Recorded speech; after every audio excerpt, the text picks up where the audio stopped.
Tapi kalau kemudian harga pokoknya memang Pak Agung ya 4.700, tapi karena minyak dunia kan mahal, jadi kita samakan harga pokok produksi kita dengan harga pokok produksi internasional supaya keren gitu ya. Ini namanya liberal. Jadi saya katakan apa? Kenaikan harga pertama yang mungkin nanti akan disusul harga pertalit naik, premium dihapuskan, bisa jadi itu sebenarnya adalah menggenapkan liberalisasi energi kita. Kami inginkan kapitalisme benar, mantap baru begitu.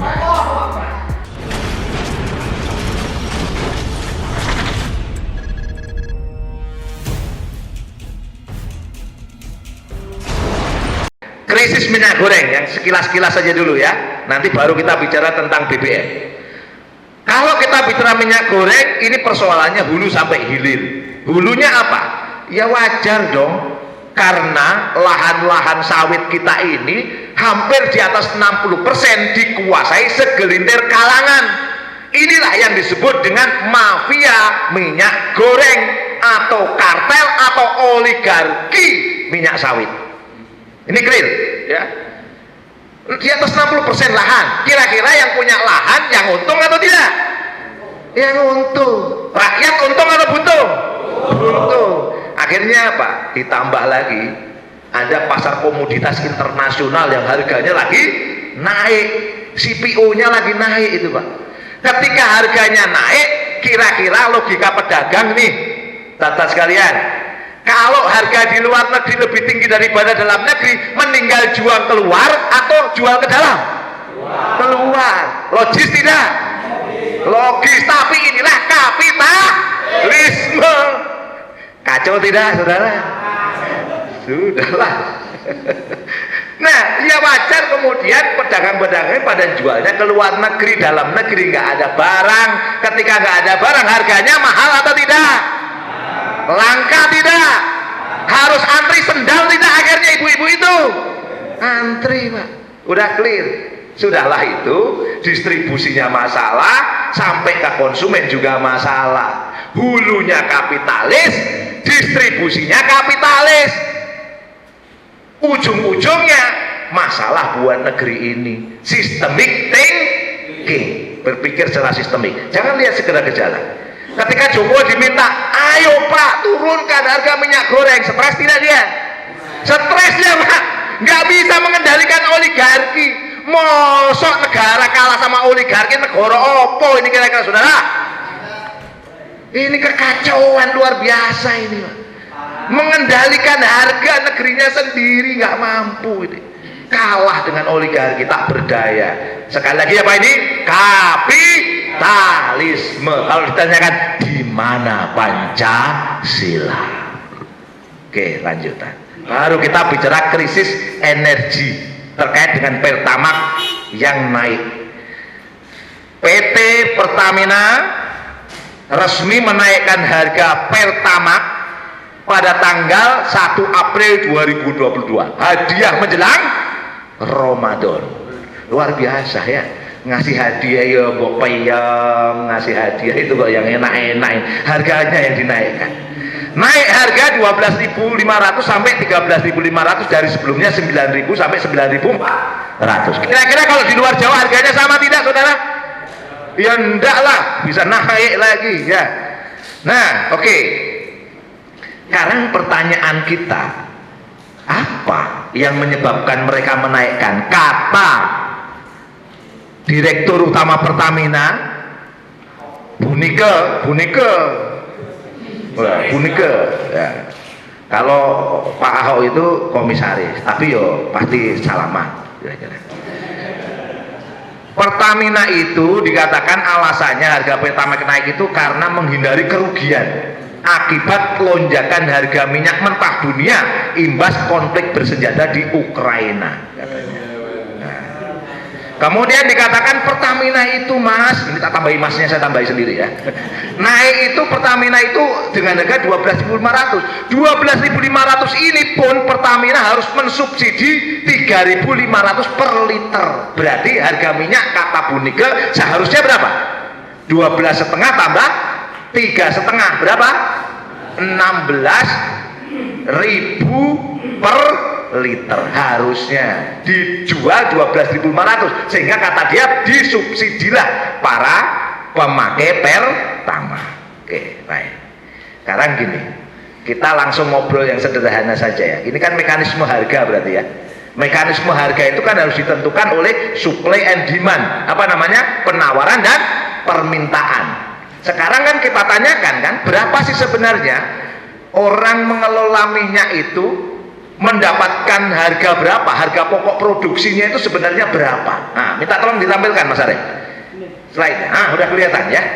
Kita ngomong-ngomong aja, karena sampai terakhir kita dapat info dari tim peneliti KPAU yang nggak perlu kami sebutkan namanya, itu pernah mencoba menanyakan ya lewat beberapa jalur, termasuk juga jalur itu sampai ke Pertamina. Itu ketika ditanya tentang struktur harga pokok produksinya bagaimana, itu sampai titik terakhir itu nggak dibuka struktur harganya itu. Mari kita buka bareng-bareng sekarang. Berapa sebenarnya biaya produksi minyak mentah dan BBM? Minyak mentah itu baru dari proses eksplorasi kemudian eksploitasi keluar, itu minyak mentah Pak. Tapi kalau sudah BBM itu sudah jadi Pertamax, sudah jadi solar, sudah jadi apa namanya, premium, pertalite, itu BBM. Oke, kita lihat biaya minyak mentah.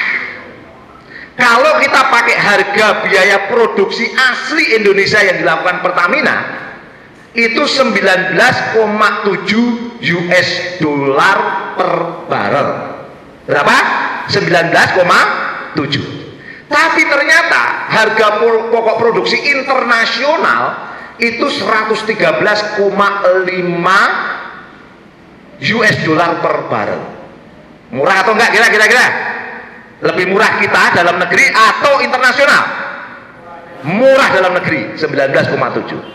Kita anggap kurs rupiah itu 14.300. Berarti biaya untuk memproduksi, menghasilkan minyak mentah ya, menghasilkan minyak mentah per barrel, satu barrel itu 159 liter ya, satu barrel itu 159 liter, maka dengan kurs rupiah 14.300 biayanya dirupiahkan itu menjadi 281.710 rupiah per barrel. Itu harga pokok produksinya.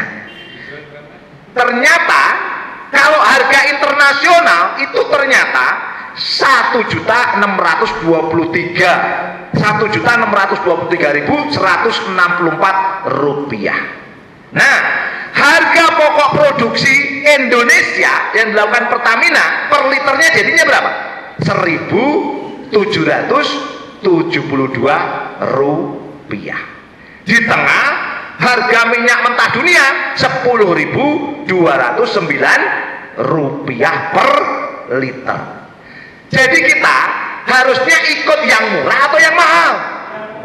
Yang murah. Murah supaya apa? Supaya rakyatnya terlayani, dapat energi yang murah. Cocok tidak? Pertamina harusnya nyari untung atau melayani rakyat? Melayani rakyat. Kalau melayani harusnya dikasih harga murah atau harga mahal? Murah. 1.700 kok. Nah, terus ini mentahnya nggak bisa kita langsung pakai buat motor ya. Kalau motor nanti melepek jadinya. Diolah di kilang minyak untuk jadi BBM. Berapa biayanya? Biaya pengadaan, penyimpanan. Pengadaan itu berarti ngolahnya di dalam, termasuk di dalamnya. Penyimpanan sampai distribusi. Nyampe di pom-pom bensin tuh Pak. Sampai di Pertamini itu. Itu biayanya itu kurang lebih 2.000 ya, 2.000 rupiah per liter. Jadi minyak mentah 1.700 ditambah ongkos-ongkos macam-macam ngolah sampai distribusikan 2.000, Harga BBM berapa sebelum pajak berarti? Rp3.772 per liter. Ini bisa Pertamax ya. Ini bisa Pertamax, bukan Pertalite, bukan premium. Nah, kalau premium Pertamax lebih murah lagi. Ya. Nah, anggap saja tambah pajak, ya dah. Kalau dalam Islam kan nggak usah pajak, langsung 3.000 Pak. Mantap tidak? Cocok tidak? Harga Pertamax itu cuma 3.700, cocok tidak? Pilih Islam atau kapitalis saudara? Islam atau kapitalis? Yo Islam lah Pak. Tawarkan ke Kristen mau nggak? Tawarkan ke Hindu mau nggak? Gampang, melu berapa? Gampang. Ya Allah, ya Rabbi. Ini luar biasa tim peneliti kita ya, mantap sekali ini. Jadi kita bisa buka sampai sedaging-dagingnya ini ya. Oke, tambah pajak PPN nih 10%. Sekarang naik jadi 11% kan ya. Anggapnya 10%, 377. Tambah pajak bahan bakar kendaraan Pemda 5%, 189. Harga BBM termasuk pajak tanpa margin Rp4.338 per liter. Masih mantap? Dipajeki masih mantap ini Pak. Margin Pertamina ngambil untung itu 10% Pak ternyata. 10% itu berarti Rp419 per liter. Harga BBM akhir plus pajaknya plus untungnya itu Rp4.757 per liter. Pertamax loh, ini Pertamax saudara-saudara. Jos atau jos? Islam kayak gini kalau mau kata Pak. Tanpa pajak ya 3.700 ya. 3.700 Pak. Orang Cirebon cocok kan ya? Iya orang Cirebon. Wis Islam merah rasa suwe-suwe khilafah. Nah, anehnya pemerintah itu ternyata sudahlah harga pokok produksinya jane murah, malah pakai harga internasional. Jadi harga produksinya tadi itu minyak mentah 1.700, malah ikut harga minyak internasional yang malah mahal. Aneh atau aneh kira-kira? Nah, harga BBM keekonomian, bahasanya gitu ya. Bahasa keekonomian itu maksudnya ikut pasar dunia. Kalau bahasa kerennya liberal nih harganya, itu Rp16.000 kata Bu Nike tadi itu, Direktur Utama Pertamina. Ya, hitungan tim peneliti kita nggak jauh-jauh beda lah ya. Berapa itu? 15.396. Wah, malah lebih mahal Bu Nike ya. Berapa tadi? Rp16.000 per liter Pertamax. Sekarang saya tanya, harga Pertamax sekarang berapa? 12,5. Kalau harga pokok produksinya 4.700 itu sudah margin, kudune sudah untung beliung tidak? Untung beliung. Nah subsidinya gimana? Yo bingung kapan subsidinya gimana tadi? Peneliti kita itu menyampaikan Pak, Masya Allah ini ya. Namanya subsidi itu ternyata berlandaskan harga minyak dunia.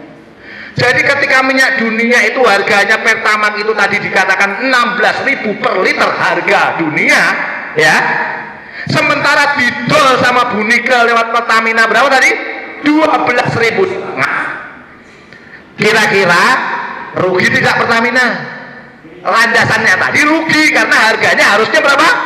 16.000, ternyata dijual 12,5. Bu Nike negara harus mensubsidi berapa? 3.500. Itu yang disebut subsidi Pak. Aneh tidak? Namanya subsidi itu kan harusnya ya harganya 4.700 dijual pada rakyat 3.000, subsidinya 1.700, itu namanya subsidi. Akal kita baru masuk. Tapi kalau kemudian harga pokoknya memang Pak Agung ya 4.700, tapi karena minyak dunia kan mahal, jadi kita samakan harga pokok produksi kita dengan harga pokok produksi internasional supaya keren gitu ya. Ini namanya liberal. Jadi saya katakan apa? Kenaikan harga pertama yang mungkin nanti akan disusul harga pertalit naik, premium dihapuskan, bisa jadi itu sebenarnya adalah menggenapkan liberalisasi energi kita. Dulu sudah berhasil mereka meliberalkan hulu minyak berhasil diliberalkan. Sekarang pengennya apa? Meliberalkan hilir migas, meliberalkan harga-harga pom bensin. Boleh tidak saudara? Boleh tidak saudara? Ganti sistemnya tidak saudara? Ganti mesinnya tidak saudara? Nah, angkat tangannya semuanya, angkat tangan semuanya. Hari ini kami semakin yakinin bahwa yang merusak ini adalah sistem yang berasal ideologi kapitalisme liberal yang diusung oleh rezim penguasa negeri ini sendiri. Oleh karena itu kami inginkan kapitalisme benar. Mantap baru begitu. Ya Allah. Saya sudah berdua.